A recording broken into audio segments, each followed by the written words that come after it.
Hi, welcome to The Bright Life, a podcast where we share amazing conversations with fascinating people who make our day a little bit brighter. I'm Silvana Arias. And I'm Polly Arias. Today, we are delighted to greet one of the queens of daytime drama. She played Pilar Lopez Fitzgerald on NBC soap opera Passions and Celine Gonzalez in Tyler Perry's The Have and the Have-Nots.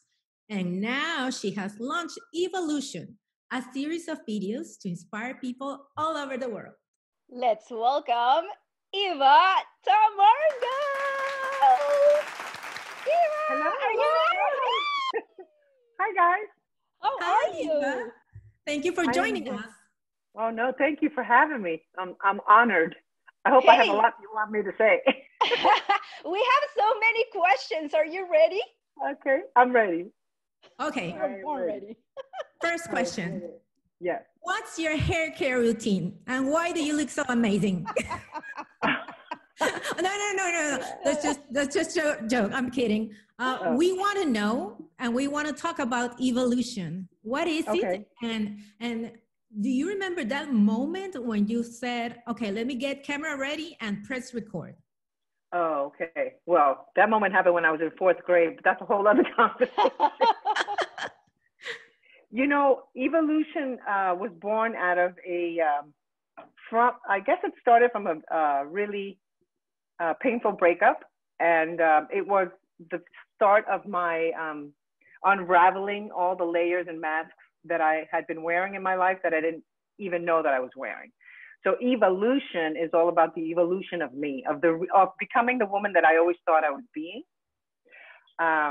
And I'm still not there, but that's what evolution is. And I decided to take it to the level of sharing with people because I felt so many people, especially women, go through the same thing and don't have somebody that they can talk to about it or somebody that they can relate to. And I thought, well, you know what? I'll share my pain. I'll share my process. I'll share my layers. And that's how evolution started. And it's still, I have to be honest with you, it's still challenging for me to post because I always, you know, your ego gets in the way and who am I to be sharing and all that stuff. But then I try to quiet the mind, that's what meditation comes in. And then I go ahead and do it anyway. Now that you mentioned breakups, that's very interesting that those moments make us grow. Right. And you know, I love talking about breakups. I know you do. Everybody does. I remember you told me once that breakups have the same stages as mourning, and that helped me understand a lot about the process of ending a relationship. Can you explain that a little bit more to our audience? Yeah. Well, firstly, let me just say that everything ends, right? Let's start with that. We, unfortunately, as the human experience wants to hang on to things and wants everything to last forever. And therefore, that's why breakups are so hard. Yes, your heart is broken. Yes, you wish it was different, but endings have to happen so that the new can begin. And endings are a loss. And so therefore you have to grieve it as a loss. It's most of the time, it's a grieving about what you wish could have been. It's not even about the actual relationship. It's your idea and your fantasy about how you wish it could have been. Yeah. Well, here's the thing. If it was supposed to be that way, it would have been. So, but I know that relationships are our greatest teachers. And sometimes you get caught in this, like, why did I attract this person? And then you go, well, because that person is your teacher and part of your lesson. Otherwise, you wouldn't attract it. And something I want to add to that is that you cannot attract what you're not being, correct? So if you want this guy who's loyal and works on his inner self and is kind and loving, well, you kind of have to be there yourself because that way you will attract that. And I think that a lot of women think, oh, but I am there. I'm like, no, you're not. You're attracting that same, or men too, you're attracting that same personality or that same dynamic for a reason because you're still not healing completely that place that you need to heal, whatever that is, insecurity, abandonment issues, I'm not enough, which we all suffer from, by the way. I know. All of us. I know. Yes, and you know what? I think it's so easy to lose yourself in a relationship. So we always have to remind ourselves that we shouldn't lose our individuality and our own interests So, and pursue them even if you're with a partner, right? So, Right. in your experience, what do you think are those items that are the basis or the foundation of our relationship? Those values or principles both partners have to agree on to pursue a healthy relationship. Well, you just said it perfectly, which is that you have a relationship can only act as a place where you lose yourself if you don't have a strong sense of self. I've been there. I don't know if you guys have been there, but I have been there. Yes. Women by nature are extremely doting, giving, loving. We actually do a thing that's called, we're sacrificial. We do it to a point where we're so giving and loving because it's the maternal instinct in us. And then you lose yourself in that relationship, right? But that's on you. And I'm speaking from experience when I know that when I have been the strongest in a relationship is when I've had a much more sense of myself and what I bring to the relationship and how I matter. We put a lot of emphasis and a lot of importance on relationships. And I read a beautiful book about this once, which is so clear, which is that it's too much to put that amount of pressure on a relationship. A relationship is not there to make you happy. Yes, it can make you grow, but it's in itself, this beautiful flower that's blooming.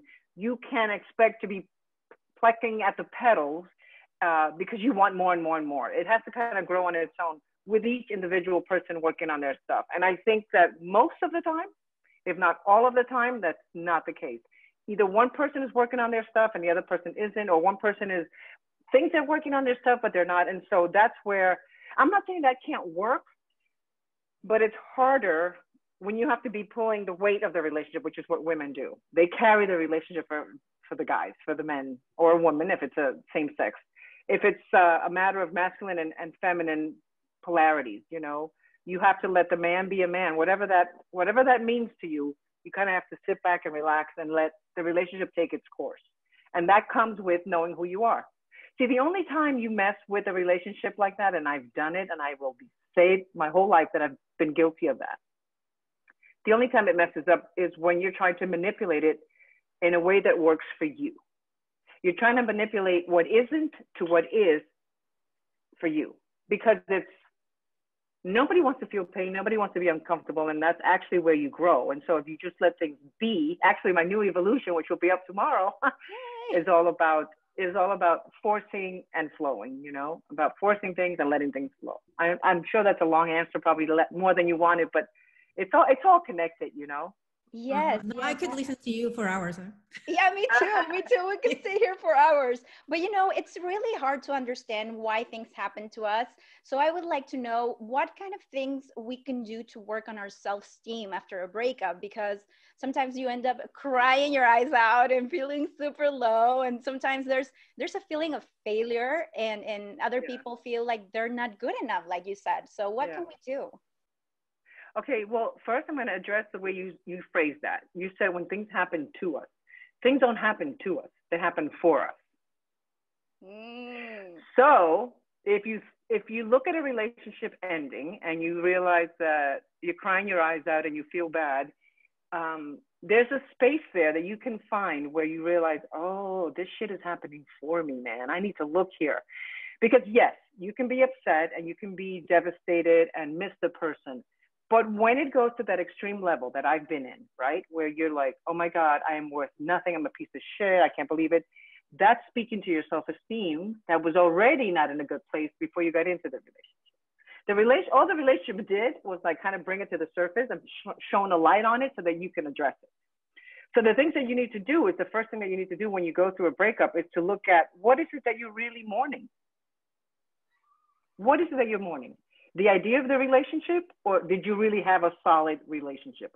Solid in the sense that you had something good, that there was a good amount of intimacy, and I don't mean sexual intimacy, I mean intimacy of each other's truths, and a good amount of connection. Because what happens is we mourn the illusion of what the relationship could have been or should have been, not the actual relationship. And then if you look at that, then when you're going through the crying and the sadness, you realize that what you're really crying about and what you're really sad about is the loss of you within that relationship, the loss of like not really knowing your worth. And that's come up for me. And I'm 59 now, ladies. And that's come up for me.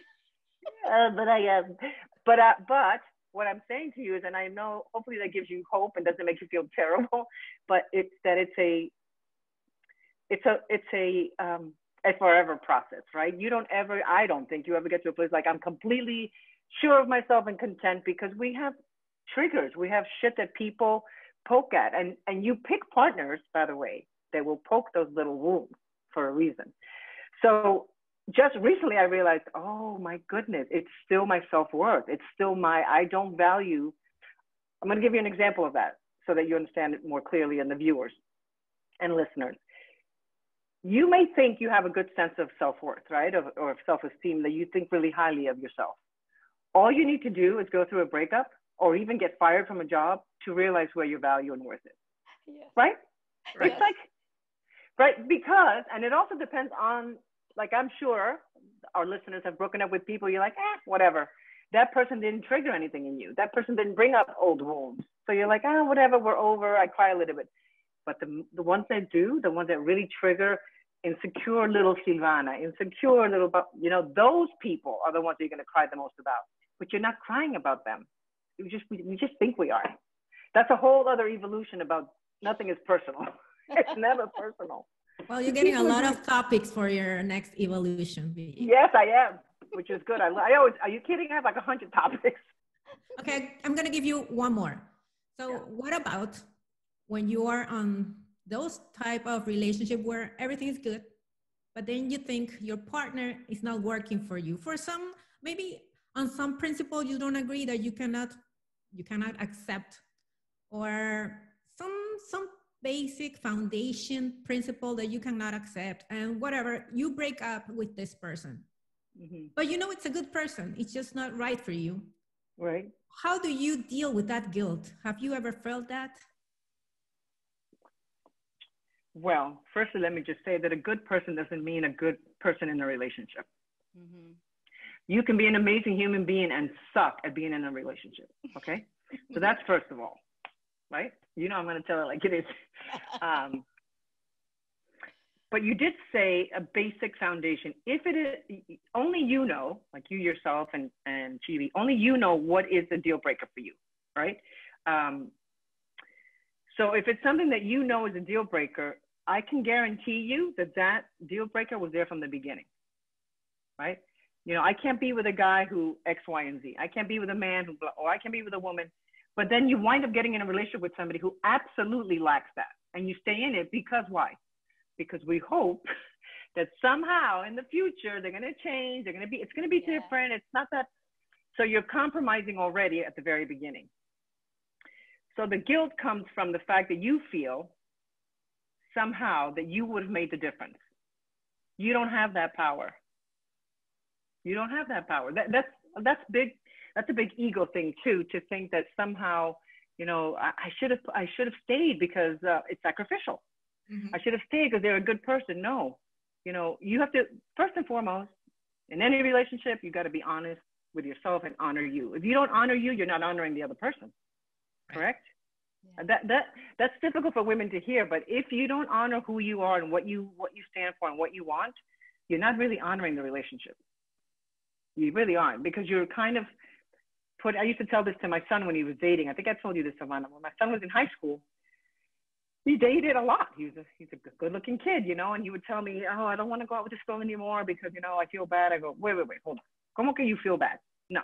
If you're not into the girl anymore, no, because I want to be a nice guy. And I would say, no. See, that's you protecting yourself. Because a nice guy would say, listen, I'm not into you anymore. Goodbye. It's going to hurt her, but that's her lesson. That's her journey to learn. It's not your job to make sure she doesn't get hurt. Obviously don't be an asshole, right? But I taught him that from a very young age. And I said, no, I don't want to ever hear you say, I don't want to be a nice guy. Honor you, because when you honor yourself, you honor the girl or the person or whomever. So the guilt just comes from a place of ego. It really comes from a place of like, you feel that you have all this power that no, they have their lesson, they have their thing. And you can, listen, feeling bad and feeling empathy and remorse is normal. You just can't take it to the extreme where you feel it's all you, because it's never all you. And that's a whole other subject that we could talk about accountability in relationships. Even the nicest guy in the world, I can guarantee you, if you speak to the wife, she'll say, you know, but I go, yeah, Even if it's 99.9,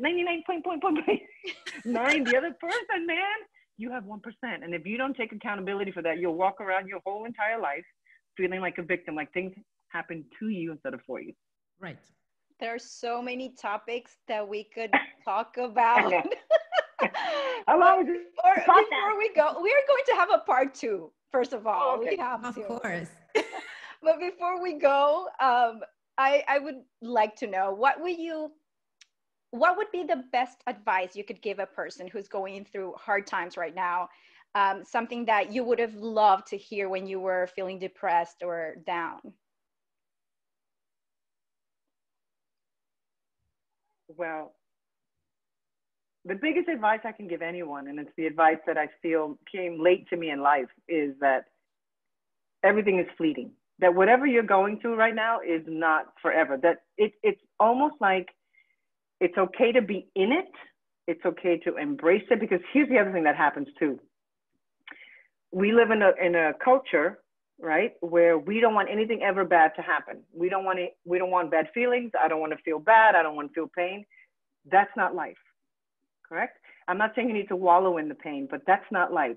So heartache, being down, shit going awry, I should say, the pandemic, all of that is part of life. So it's a two-part answer. One is to accept that where you are, what you're going through is absolutely part of your journey, not to fight it, because the more you fight it, the worse you'll feel. And the second thing is to know that it's fleeting. Life, everything in life ends, the good and the bad, right? So if the good ends, the bad ends as well. And I think that the more you realize that it's more of a narrative that you tell yourself. So if you can control the narrative, you're already going through a hard time, and then you add to it by the thoughts. You add to it and make it, and you awfulize, what they call in psychology, awfulizing. So those are the two things I would do, to realize that life is pain. It's one of the main noble truths in Buddhism, right? Life is pain. And you're not going to get away in life without feeling it on some level. And the other thing is that it's all fleeting. It's all going to pass. Nothing lasts forever. Nothing. And in fact, actually, if you allow it and feel it and really feel, I'm feeling this for a reason, it actually helps you feel better. I know it may sound weird, but it does make you feel better. Because when you make friends with what is, with the trouble, with the obstacle, with the pain, it no longer has a hold on you. It's actually part of your experience. That's so smart. There you go. Embrace life then. Yeah. With ups and downs. Yeah, it's happiness. It's not the absence of pain. Unfortunately, this whole thing about, good vibes only. I only want to think positive thoughts. That gets you into so much trouble, man, because then what happens is when the shit hits the fan, which it does in life, because you are going through a human experience, people are going to let you down. You're going to get into a car accident. You're going to lose a loved one. It's going to happen. So the more you are open to that being all part of life, the black and the white, the dark shadows, the dark areas, the easier, not easy, the easier it'll be when you hit those places. So embrace it all. It's all part of life. The black, the dark, the good, the bad. Everything is part of the bright life. The dark and the bright side. Exactly. Look at the bright side. Promise us that you're going to be here for a part 2, because we have so many things we want to talk about. Thank you so much for being here. Thank you so much for all your wisdom. And to all our audience, don't forget to follow her on social media and to watch all of her videos on Evolution. Thank you so much. We love you, Mima. Love you guys. Bye. Bye. See you next time.